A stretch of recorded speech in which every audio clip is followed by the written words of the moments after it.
നിതിൻ രാജിന്റെ മരണത്തിൽ അധ്യാപികയായ ഡോക്ടർ സംഗീതയ്ക്ക് ജാമ്യം ലഭിച്ചതിലും ഒത്തുകളിയുണ്ടെന്ന് ആരോപിച്ച കുടുംബം സംഗീതയുടെ ജാമ്യം റദ്ദാക്കണമെന്ന് ആവശ്യപ്പെട്ട് കോടതിയെ സമീപിക്കും.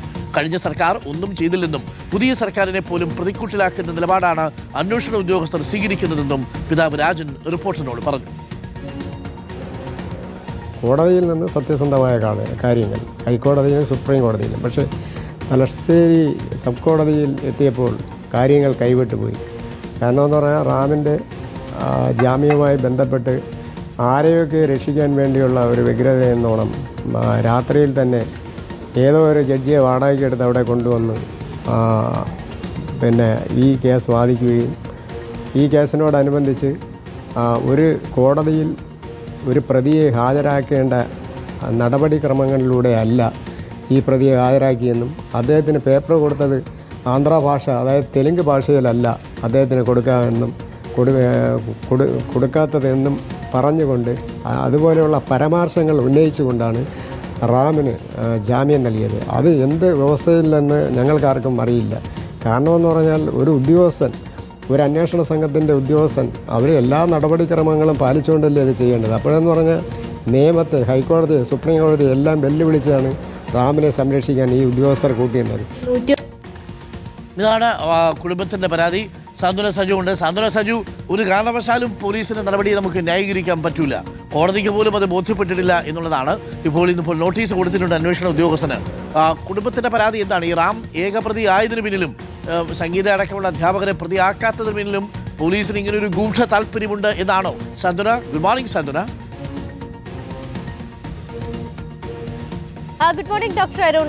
നിതിന്റെ പിതാവായ രാജൻ സൂചിപ്പിച്ചതുപോലെ തന്നെയാണ് അരുൺ, റാമിനെ ഇതുവരെയും അറസ്റ്റ് ചെയ്യാൻ സാധിച്ചിട്ടില്ല. ഇന്നലെ ഇപ്പോൾ കോടതി തന്നെ അരുൺ സൂചിപ്പിച്ചതുപോലെ തന്നെ അടിമുടി വിമർശനം, കേസ് അന്വേഷിച്ച് തുടങ്ങിയപ്പോൾ മുതൽ എല്ലാ ഇടങ്ങളിലും വലിയ രീതിയിലുള്ള വീഴ്ച ഉണ്ടായിട്ടുണ്ട് എന്നുള്ള കാര്യം തന്നെയാണ് കോടതിയും വ്യക്തമാക്കുന്നത്. അതിന് പിന്നാലെയാണ് റാം മാത്രമല്ല സംഗീതയുടെ ജാമ്യം റദ്ദാക്കിയതിലും ഏതെങ്കിലും തരത്തിലുള്ള ഒരു ദുരൂഹതയുണ്ടോ എന്നുള്ള കാര്യം കുടുംബം ഇപ്പോൾ പറഞ്ഞു വെക്കുന്നത്. കാരണം തലശ്ശേരി കോടതിയിൽ നിന്നും റാമിന് ഇത്തരത്തിൽ ഒരു ജാമ്യം ലഭിച്ചതുപോലെ തന്നെ ഏതെങ്കിലും തരത്തിലാണോ സംഗീതയ്ക്ക് ജാമ്യം ലഭിച്ചത്? അതിന് പിന്നിലും ഏതെങ്കിലും തരത്തിലുള്ള സ്വാധീനം ഉണ്ടായിട്ടുണ്ടോ എന്നുള്ള ഒരു സംശയമാണ് എന്തായാലും കുടുംബം ഇപ്പോൾ ഇതുമായി ബന്ധപ്പെട്ട ഉയർത്തിക്കൊണ്ടുവരുന്നത്. കാരണം ഉന്നത പോലീസ് ഉദ്യോഗസ്ഥർക്കും അന്വേഷിച്ച പോലീസ് ഉദ്യോഗസ്ഥർക്കും ഒക്കെ തന്നെയും ഇതുമായി ബന്ധമുണ്ട് എന്നുള്ള ഒരു കാര്യം അത് കോടതി തന്നെ സൂചിപ്പിച്ചതിന് പിന്നാലെയാണ് കുടുംബത്തിന് ഇത്തരത്തിൽ ഒരു സംശയം തോന്നിയിരിക്കുന്നത്. എന്തായാലും സംഗീതയുടെ ജാമ്യം, അത് മുൻകൂർ ജാമ്യം നേരത്തെ തന്നെ സംഗീതയ്ക്ക് അനുവദിച്ചിരുന്നതാണ്. അപ്പോൾ അത് റദ്ദാക്കണമെന്ന് ആവശ്യപ്പെട്ടുകൊണ്ട് വരും ദിവസങ്ങളിൽ ഇതുമായി ബന്ധപ്പെട്ട കോടതിയെ സമീപിക്കും എന്നുള്ള കാര്യം തന്നെയാണ് കുടുംബം ഇപ്പോൾ വ്യക്തമാക്കുകയും ചെയ്തിരിക്കുന്നത്. ഇപ്പോൾ ഏറ്റവും പ്രാഥമികമായി റാമിനെ അറസ്റ്റ് ചെയ്യുക എന്നുള്ളത് തന്നെയാണ് അവരുടെ ആവശ്യം. അതിനുശേഷം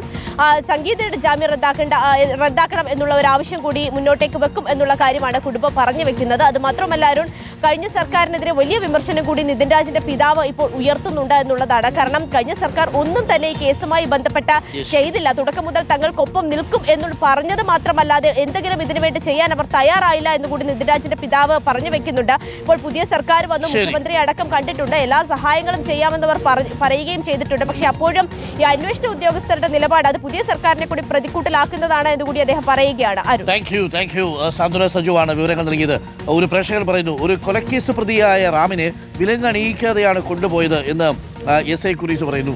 സഹോദരൻ, അത് മാത്രമല്ല, ഈ ചങ്ങാതി 101 ദിവസം ഒളിവിൽ കഴിഞ്ഞതിന് ശേഷം അറസ്റ്റ് രേഖപ്പെടുത്തി കോടതിയുടെ മുന്നിൽ കൊണ്ടുപോകുമ്പോൾ കൊടുക്കേണ്ട ഏറ്റവും അടിസ്ഥാനമായിട്ടുള്ള രേഖയല്ലേ ഗ്രൗണ്ട് ടു അറസ്റ്റ്. എന്തിന് അറസ്റ്റ് രേഖപ്പെടുത്തി എന്ന് എഴുതി കൊടുക്കണം. അത് കൊടുത്തില്ല ഈ DVSP ഉദ്യോഗസ്ഥൻ. കോടതി പറഞ്ഞു ഇറങ്ങി പൊക്കോളാൻ പറഞ്ഞു. പണ്ട് ഏതോ ഒരു സിനിമയിൽ ഇന്ദ്രൻസ് ഏതോ ഒരു സ്ഥലത്ത് സംഭാഷണം റെക്കോർഡ് ചെയ്യാൻ വേണ്ടി ടേപ്പ് റെക്കോർഡറായിട്ട് പോകുന്നു. ഒടുവിൽ സംഭാഷണം കഴിഞ്ഞ് തിരിച്ചു വരുമ്പോൾ ഇന്ദ്രൻസിനോട് ചോദിക്കുന്നുണ്ട്, നീ റെക്കോർഡ് ചെയ്തു? കേൾപ്പിക്കാൻ പറയും. കേൾപ്പിക്കുമ്പോൾ വേറെ പാട്ടൊന്ന് വരും. ആ സമയത്ത് ചോദിക്കും, എന്താണ് പറ്റിയത്? എപ്പോഴാണ് മറന്നുപോയത്? റെക്കോർഡ് കേടായിരുന്നു എന്ന് പറഞ്ഞു. കേടായ റെക്കോർഡിങ്ങിന് പോയ ഇന്ദ്രൻസിനെ പോലെയാണ് ഈ DVSP. ഒന്ന് ആലോചിച്ച് നോക്കൂ. അതുകൊണ്ടാണ് ഇന്നലെ ഹൈക്കോടതിയിൽ പൊട്ടിത്തെറിക്കേണ്ടി വന്നത് ജഡ്ജിക്ക്. ഇന്നലെ ജഡ്ജി ചോദിച്ചു, എൻ്റെ 15 വർഷത്തിനിടയിൽ ഞാനിത് ആദ്യമായിട്ടാണ് ഇങ്ങനൊരു നടപടി കാണുന്നത് എന്നാണ് പറഞ്ഞിരിക്കുന്നത്. എന്തായാലും SP യും DVSP ഇനിയിപ്പോൾ അവിടെ പോയി കാര്യങ്ങൾ വിശദീകരിക്കേണ്ടി വരും. വല്ല ആവശ്യം ഉണ്ടായിരുന്നോ മിസ്റ്റർ സുധീർ?